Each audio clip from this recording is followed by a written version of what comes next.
रसूलुल्लाह सल्लल्लाहु अलैहि वसल्लम का ने फरमाया, सही मुस्लिम में हदीस 2245, हज़रत सल्लल्लाहु अलैहि वसल्लम ने फरमाया, मैं तुम्हें मना करता हूँ कब्रों को पक्का करने।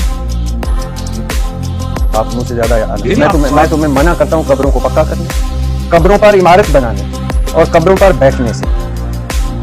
ये आपने मुझे नहीं बताया इन 12 में, कब्रों को पक्का करना और कब्रों पर इमारत बनाना। देखिए, बुनियादी तौर पर कब्रों पर इमारत जिस तरह कहा जाता है कि अल्लाह के रसूल सल्लल्लाहु अलैहि वसल्लम ने ऊंची कब्रों को ढाने का हुक्म दिया को। तो आप ये जो मुझे पूछा कि ये बड़ी बड़ी कब्रों को ढाना भी, तो आपने ध्यान रखना हर चीज का समझ है, हर चीज का मफहूम है।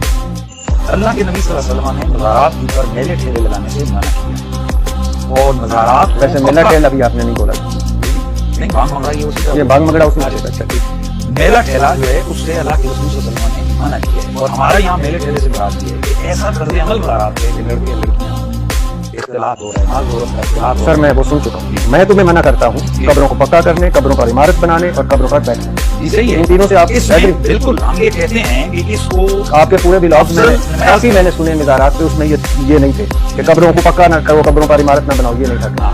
देखिए, हदीस की समझ की बात है। कब्रों पर इमारत बनाने से हम लोग ये समझते हैं कि ये जो यहूद और ईसाइयों का तरीक़ेकार है कि वो जिस तरह अपनी कब्र के ऊपर स्ट्रेट अवे बिल्डिंग खड़ी करते हैं, जैसे आप ईसाइयों के कब्रिस्तान में जा रहे हैं, उससे ये मुराद या ऐसी बिल्डिंग की जो उस इस हवाले से की जाए कि जिसका कोई फायदा और मकसद है। हम जो मज़ारात की बिल्डिंग जो दाएं बाएं कम्प्लेक्स बने होते हैं, इनका मकसद है, और वो मकसद ये है कि वहाँ हजारों लाखों ज़ायरीन आते हैं, वो आराम से बैठकर कुरान पढ़ सकें, आराम से बैठकर वो अल्लाह ताला की इबादत कर सकें, आराम से बैठकर वो वहाँ कुरान मजीद की तिलावत करके दीगर उमूर का अंजाम दे सकें, और वो आराम के साथ वहाँ अल्लाह ताला के वली की बारगाह में आकर उसका इसाले सवाब कर सकें।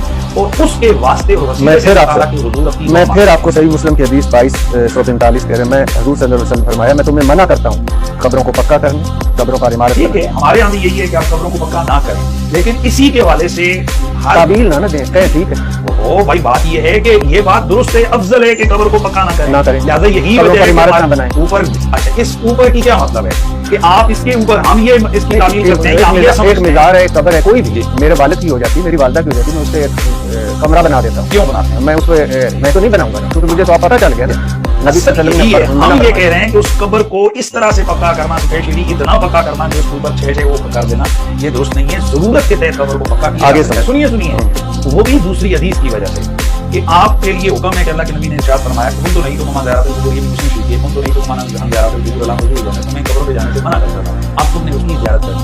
तो आप वालिद की, वालिदा की या किसी वली बुजुर्ग की कब्र पर, उस्ताद की कब्र पे जाएंगे तो कब्र होगी तो जाएंगे। ठीक है, उसका तो है ना कि एक बालिग के बराबर आप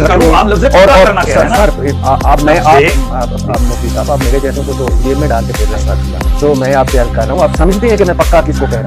हजूर सल्लल्लाहु अलैहि वसल्लम की बालिश फरमाया, सुन्नत तरीका यही है कि आप उसको एक बालिश को उठाएं और उसको कोशिश करें कि उसके निशान न मिटे कब्र का। अफजल यही तरीका है, हम भी यही कहते हैं। सही मुस्लिम हदीस 2248, कोई किसी मुसलमान की कब्र पर बैठे, इससे बेहतर है कि वो आपके अंगारों पर बैठे, वो अंगारे इसके जिस्म की खाल और गोश्त को जला दे। एग्री करते ना? बिल्कुल, कब्र यानी कि बेअदबी करे, कब्र की कब तौहीन करे, कब्र पर बैठे नहीं, इसका मतलब नहीं समझे। अच्छा, ये वो जो पहले आपने हदीस शरीफ पढ़ी है कब्रों, इसके साथ दूसरी बुखारी शरीफ की, अबू दाऊद की और दीगर हदीसें मिलाएं, एक हदीस दूसरी की शरह करती है। अल्लाह के नबी ने फरमाया कि मुर्दे की कब्र को फलांगो मत। अल्लाह के नबी ने कब्रों को अच्छा, ये मैं कब्रों को फलांगने से, अच्छा ये हदीस जो है, हाँ, ऊपर बैठने का मतलब है जिस तरह आप ये मुर्दों के ऊपर कब्रों पे जाकर के बैठते हैं। अच्छा, ये नहीं है कि मिसाल के तौर पे मैंने कब्र बनाई, उसमें मैं मुजावर बन के बैठ गया, ये वो नहीं है। नहीं, मुजावर का क्या मतलब है, कॉन्सेप्ट क्या है भाई? अगर आपका मतलब है कब्र पर बैठना उसकी इसाले सवाब के लिए, तो रसूलुल्लाह सल्लल्लाहु अलैहि वसल्लम की कब्र मुनव्वर के ऊपर सहाबाए किराम अलैहिम रिज़वान इस तरह से बैठने, अगर मैं वहां से चंदे नजराने, वो एक अलग है, वो आपका नहीं, मैं उसमें मुझे पता नहीं था। कब्र पर बैठने का मतलब है कि आप कब्र के ऊपर जैसे लोग जाकर बैठते हैं, ये जिस तरह उसको पामाल करते हैं, ये मतलब है। अच्छा, सही, मैं आपकी सही मुस्लिम, सही बुखारी, अल्लाह की लानत हुई जो निसारा पर जिन्होंने अपनी कब्रों को सही दगा बना दिया। हजूर सल्लल्लाहु अलैहि वसल्लम की दुआ है, अल्लाह मेरी कब्र को भूत ना बनने देना। कितनी बड़ी दुआ है नबी सल्लल्लाहु अलैहि वसल्लम। सुनन नबी दाऊद में हदीस 2042, मेरी कब्र पर मेला ना लगा लेना, तुम्हारा पड़ा हुआ दरूद मुझ तक पहुंच जाएगा। मैं मफहूम बता रहा हूँ। शहर नगर नगर, करिया करिया, पाकिस्तान नहीं निजारिस्तान है, और सारे बुजुर्ग मेरे लिए काबिल एहतराम, मगर मेरे नबी कुछ और फरमा रहे हैं और इधर कुछ और हो रहा है। ये मेरा सवाल, मेरे ख्याल में वो तो मैंने पहले अपना मौका वाले सुना बयान कर दिया है कि कब्रों के ऊपर, मज़ारात के ऊपर मेले ठेले लगाना, ये सारा करना अल्लाह के नबी ने मना किया है।